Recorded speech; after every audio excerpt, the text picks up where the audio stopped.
आज पुनः बाबा साहेब के व्याख्यानों को लेकर मैं आपके समक्ष हाजिर हूँ। आज मैं एक ऐसे ऐतिहासिक भाषण की व्याख्या या उसका जिक्र करने जा रहा हूँ जो इतिहास में वह स्थान दर्ज है। आप सभी ने एक स्थान सुना होगा, भीमा कोरेगांव। कुछ दिन पहले भीमा कोरेगांव मीडिया के माध्यम से बड़ा प्रचारित किया गया था। भीमा कोरेगांव के इतिहास के बारे में भी एक दिन हम बैठकर बात करेंगे कि आखिर में उसमें ऐसा क्या चीज़ है कि जिससे हमें आत्मसम्मान का बोध होना चाहिए।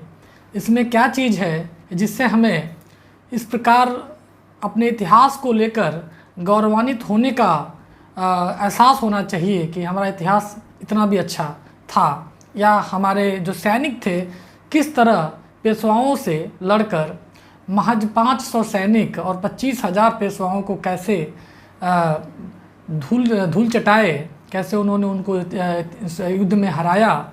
इस पर भी एक बार हम लोग चर्चा करेंगे। लेकिन आज जिस भाषण की मैं चर्चा करना चाह रहा था वो भाषण है आज से लगभग 95 साल पहले की बात है। इसका मतलब यही 95 साल का मतलब 1926 की बात मैं कर रहा हूँ और मई का महीना है।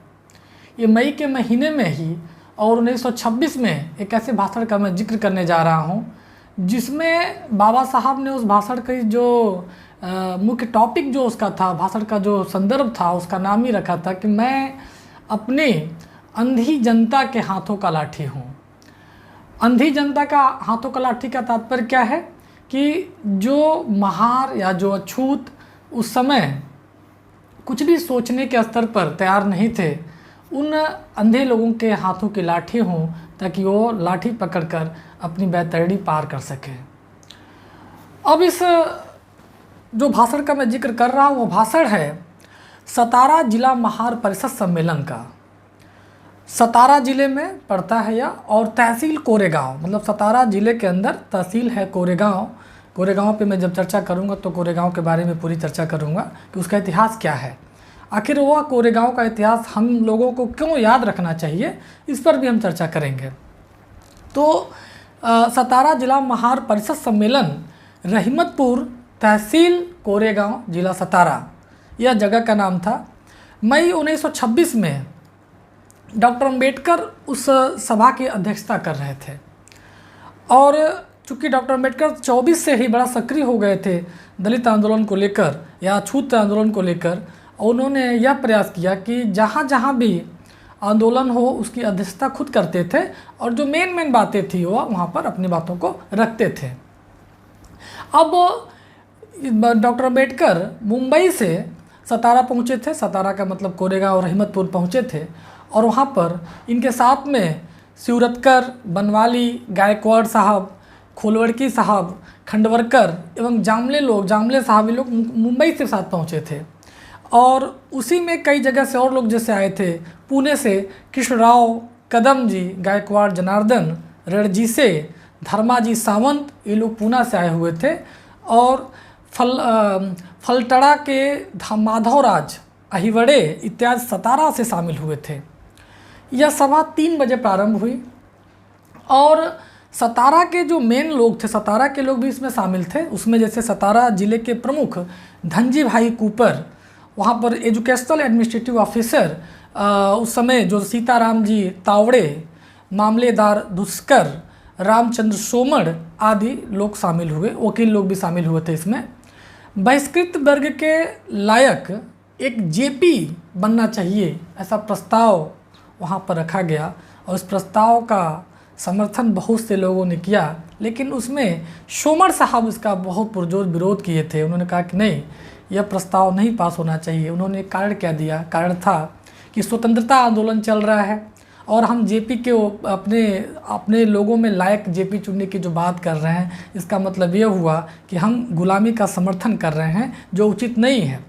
हमें अंग्रेज़ों से आज़ादी प्राप्त करनी है, अंग्रेज़ों को भारत से भगाना है, न कि हमें अछूत आंदोलन को लेकर उनके समर्थन में खड़ा होना है। अब इतनी बातें अभी चल ही रही थी कि बाबा साहब बैठे थे अध्यक्ष के रूप में, वो तिलमिला उठे और उन्होंने, जैसे सोमर साहब ने अपनी भाषण को समाप्त किया, उसे बाबा साहब उठे और अपने अध्यक्षीय भाषण में, इनका चेहरा देखने लायक था, लाल चेहरा लेकर पहुँचे और अध्यक्षीय भाषण में इन्होंने बड़ा ज़ोरदार भाषण दिया। उसी भाषण की मैं चर्चा करूँगा। बहुत छोटा सा भाषण है, उस पूरे भाषण को मैं हूबहू बाबा साहब के लाइन में पढ़ के सुनाऊँगा और उसके बाद बताऊँगा कि आखिर इस भाषण का मेन जो थीम है वो क्या कहना चाह रहे थे बाबा साहब, इसको देखेंगे हम लोग। बाबा साहब तिलमिलाते हुए पहुँचे स्टेज पर। उन्होंने कहा कि हे सदगृहस्थों, हिंदू समाज के सफ़ेद पोश लोग, सफ़ेद पोश का मतलब उनका पूरी तरह सीधे सीधे कहा था, उन्होंने कहा, ब्राह्मणों को लेकर कहा था कि हिंदू समाज के सफ़ेद पोश लोगों ने और विशेषकर ब्राह्मण लोगों ने अपने देशवासी बंधुओं को धर्म के नाम पर अपने पैरों तले हमेशा दबा कर रखा है और यही हिंदू लोग सत्ताधारी मुस्लिमों और अंग्रेज़ों के पैर चाटते हुए ऐशो आराम का जीवन व्यतीत कर रहे हैं। तो जो सोमर ने विरोध किया था, सोमर साहब ने विरोध किया था कि अंग्रेज़ों के खिलाफ हमें आंदोलन में हिस्सा लेना चाहिए था, तो उन्होंने उनकी बातों को काटने के लिए कहा कि जिन हिंदुओं की तुम बात कर रहे हो, जिन हिंदुओं की बात हम कर रहे हैं, वही हिंदू हमें तो पैरों तले दबा कर रखा है और यही अंग्रेज़ों और मुस्लिम शासकों के साथ मिलकर हमेशा लाइफ टाइम में ज़िंदगी ऐशो आराम से गुजारा है इन्होंने। तो उनकी बात क्यों कर रहे हो, इनके समर्थन में क्यों खड़ा हो? अगर मान लो आज़ादी मिल भी गई तो क्या होगा? सत्ता का परिवर्तन होगा, आपको आज़ादी नहीं मिलेगी, अछूत की स्थिति जैसी है वैसी ही रहेगी, उससे बेहतर होने की कोई गुंजाइश नहीं है। तो बाबा साहब भाषण में और आगे क्या कहते हैं कि ऐशो आराम के जीवन जी रहे हैं इन्हीं लोगों ने अपने स्वार्थ के लिए अपने ही धर्म बंधुओं और देशवासियों को दूसरों की और अपनी गुलामी में जकड़ कर रखा हुआ है। ये क्या करते हैं कि अपनी गुलामी तो करवाते हैं, बल्कि दूसरे की गुलामी में भी इन्होंने जकड़ कर रखा हुआ है। यह गुलामी 500 वर्ष तक कायम रखी गई थी और यही लोग आज राजनीतिक गुलामी की चर्चा कर रहे हैं। इसमें हम लोग समर्थन में आए, ऐसा कैसे हो सकता है? अब ये लोग कांग्रेस के झंडे के नीचे एकत्र होकर राजनीतिक स्वतंत्रता प्राप्ति के लिए यातनाएं सहने को तैयार हैं, लेकिन यातनाएं सहने को तैयार है आज़ादी के लिए, लेकिन हमें आज़ाद करने के लिए कोई कदम उठाने को तैयार नहीं है यार। यही लोग अछूत लोगों को सामाजिक धार्मिक समानता देने को तैयार नहीं है। इन्हीं लोगों ने देश और जनता का सबसे अधिक अहित किया है। मैं जो कुछ कह रहा हूँ उसकी यदि ऐतिहासिक सच्चाई किसी को देखनी हो तो मैं उन्हें यह दिखाने को तैयार हूँ। यदि किसी का ऐसा मानना है कि मेरा कहना झूठा है तो वो यहाँ बता सकते हैं। मतलब बहुत आक्रोश में थे सोमर साहब के प्रस्ताव, सोमर साहब ने जिस प्रस्ताव का विरोध किया था उसके खिलाफ इन्होंने बोलना शुरू किया था, तो निश्चित रूप से यह बड़े आक्रोश में रहे होंगे। उन्होंने कहा ऐतिहासिक रूप से अगर कोई मानने को तैयार नहीं है तो हमसे बात करें, हमें बताए, मैं दिखाता हूँ कि क्या क्या गलतियाँ हैं इसमें, उसे मैं और अधिक स्पष्ट रूप से बता दूंगा। अछूतों के हाथों में सत्ता और संपत्ति जैसे जैसे अधिक मात्रा में आते जाएगी वैसे वैसे उनकी उन्नति होती जाएगी। जेपी होना या विधायक होना उन्नति के साधन हैं, इन्हें हम लोगों को अपने हाथ में लेना चाहिए। राजनीतिक सत्ता हाथ में न लेने की जो लोग बात कर रहे हैं वे लोग अछूतों में भ्रम फैलाकर उन्हें और गुलाम बनाए रखने की पुरजोर वकालत कर रहे हैं। बाबा साहब ने सीधे सोमर साहब के प्रस्ताव को खारिज किया कि अगर आपको ये लगता है कि राजनीतिक रूप से अंग्रेज़ों के विरोध में हमें खड़ा होना होगा, इसका मतलब आप अछूतों को और ज़्यादा गुलाम बनाने के पक्ष में हैं। राजनीतिक सत्ता हाथ में न लेने की जो लोग बात कर रहे हैं वे लोग अछूतों में भ्रम फैलाकर उन्हें गुलाम बनाए रखने का षड्यंत्र रच रहे हैं। उच्च वर्णीय हिंदुओं ने 5000 वर्ष तक गैर ब्राह्मण और अछूतों को अनेक प्रकार से धोखा दिया है। तुम्हें धार्मिक अधिकार प्राप्त नहीं है। ब्राह्मणों ने अपने पुराणों और शास्त्रों में तुम्हें नीच लिखा था। उन बातों को राजनीतिक लोगों के साथ मिलकर हम पर बहुत कठोरता से लागू करवाया गया था। मतलब कि ब्राह्मणों ने जो अपने धर्म ग्रंथ की बात करते हैं उसमें अछूतों को हमेशा नीच का दर्जा दिया, और दर्जा देने तक की बात नहीं है बल्कि जो उस समय राजनीतिक पावर में था, जो राजनीतिक सत्ता में था, उनसे मिलकर हमेशा इन अछूतों के साथ गुलामी का व्यवहार, इनके साथ हमेशा दुर्व्यवहार करने की साजिश जो रची थी इन्हीं धार्मिक कुचक्रों के कारण रचा गया था। तो बाबा साहब इनके धर्म के खिलाफ थे, इन्होंने, चूँकि मैं इसके पहले वाले व्याख्यान में बात कह चुका था कि बाबा साहब 1924 में ही धर्म परिवर्तन को लेकर एक सुगबुगाहट जो थी वो सबके सामने रख दिए थे। इन्होंने कहा कि नहीं, 1924 में जो बातें की थी कि धर्म परिवर्तन भी एक माध्यम हो सकता है इन अछूत के कल्याण के लिए, वही धर्म परिवर्तन का जो माध्यम था वो जाकर 35 में सार्वजनिक किया था बाबा साहब ने, और 56 में जाकर इन्होंने धर्म परिवर्तन भी किया था। अब वही लोग कहते हैं कि देशभक्ति केवल ब्राह्मणों का सद्गुण है। जिन लोगों ने गुलामी अछूतों के साथ दुर्व्यवहार किया, वही लोग कहते हैं कि देशभक्ति का जो सद्गुण है वो केवल ब्राह्मणों के हाथ में है, इसलिए ब्राह्मण लोग देश की खातिर जेल में शारीरिक यातना और फांसी पर जाने को तैयार हो गए हैं, दंड भुगत रहे हैं। जब ब्राह्मणेतर और अछूत लोग इन यातनाओं को भोगेंगे तब ये भी ब्राह्मण कहेंगे तुम लोगों की समझ में राजनीति नहीं आती है। सरकारी नौकरियों के सभी महत्वपूर्ण पद ब्राह्मणों के हाथों में हैं। यदि ब्राह्मणेतर और अछूत लोग इन पदों को प्राप्त करने की कोशिश करने लगे तब यही ब्राह्मण कहेंगे तुम उस पदों के लायक नहीं हो। कहने का तात्पर्य यह है कि धर्म, राजनीति आदि बातों में ब्राह्मण ही श्रेष्ठ है, बाकी सभी नीच हैं।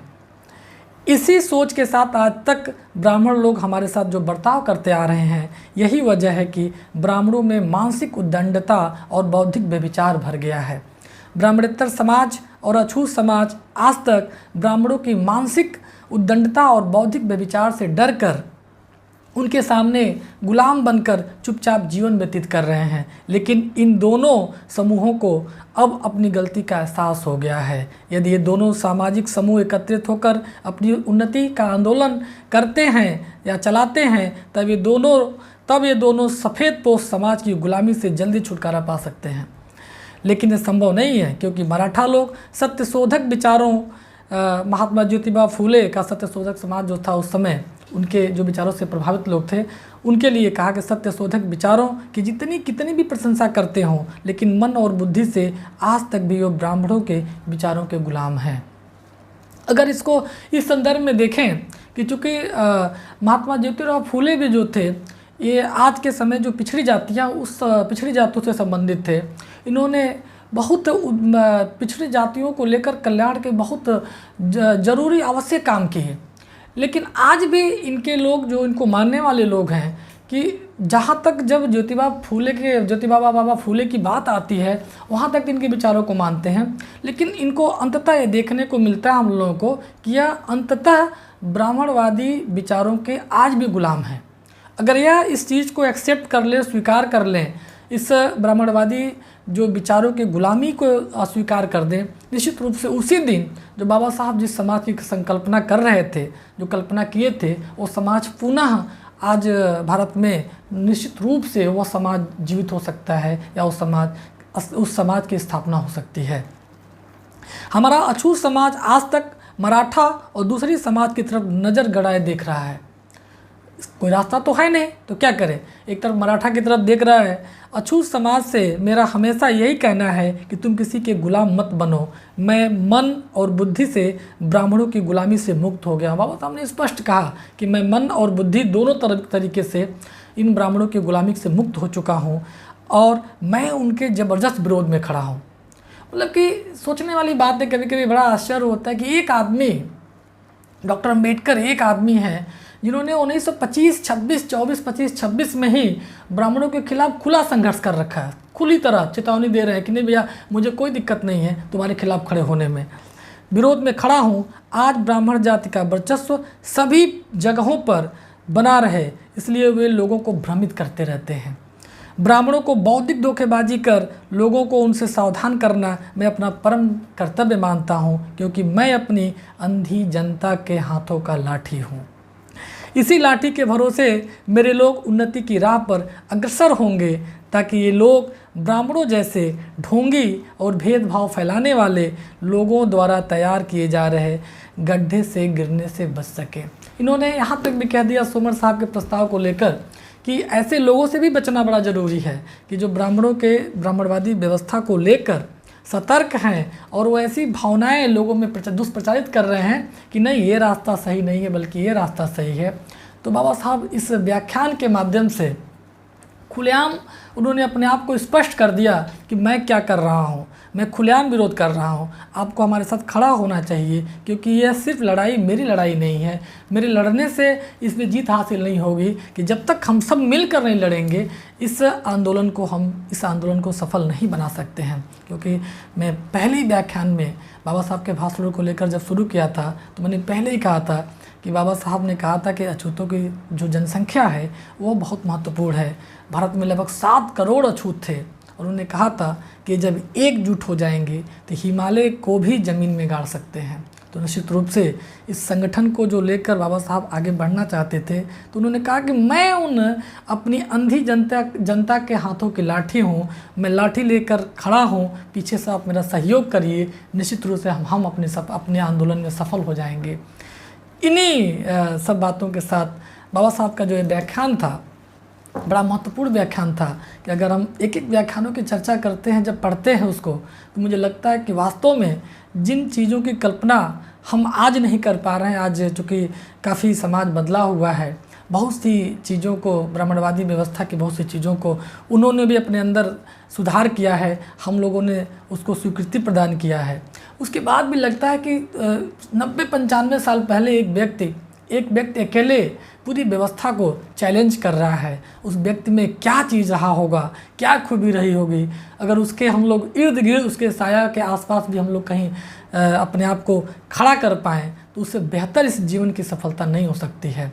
मैं ऐसे महामानव को प्रणाम करता हूँ, श्रद्धा सुमन अर्पित करता हूँ और दोस्तों फिर एक नए व्याख्यान के साथ अगली वीडियो में मैं मिलता हूँ।